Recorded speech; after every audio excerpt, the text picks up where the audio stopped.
Welcome everybody to this edition of Attention Talk Video. I'm your host, Attention Coach Jeff Copper, and we're here with psychologist Dr. Roberto Olivardia. Welcome to the show. Oh, thanks for having me, as always, Jeff.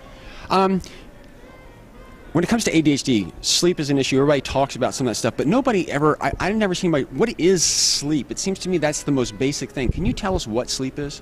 Sure, it's a great question, Jeff. It's basically a condition of our mind and our body that sort of surrenders, hopefully on a nightly basis, in which our nervous system becomes more inactivated, our muscles become much more decompressed and sometimes even paralyzed during REM sleep. Our eyes are closed. We tend to have a lot less activity, a lot less reactivity to stimuli.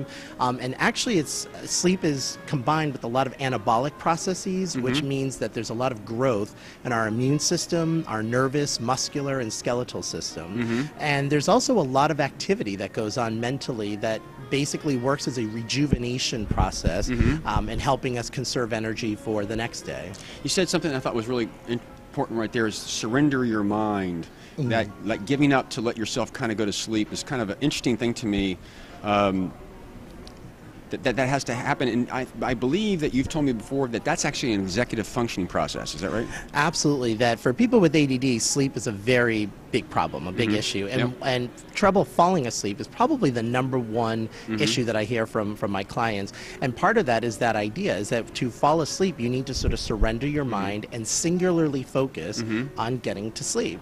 And for the average person, it could take anywhere from 5 to 20 minutes from the time their head hits the pillow to fall asleep. But in that time, for someone with ADD, they could be thinking about what they're doing tomorrow, what they did today, the movie they want to watch, what recipe they're going to eat, and all of that could be arousing the body, which you don't want. You need to keep the body singularly focused on falling asleep so that you can let go. But the notion that it's an executive function to surrender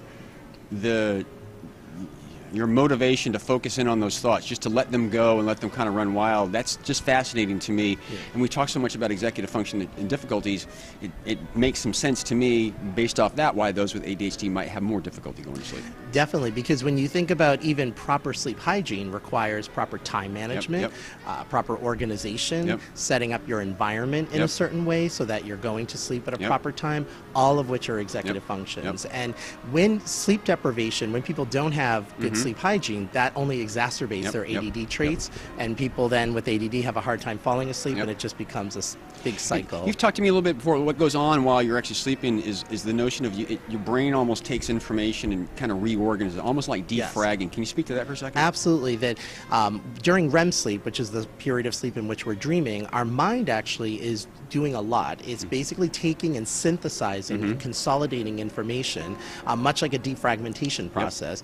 And so the whole notion of pulling an all-nighter to cram for an exam actually is one of the worst things you can do. That one of the best things to do to consolidate information is to get a good night's sleep and hit that REM sleep.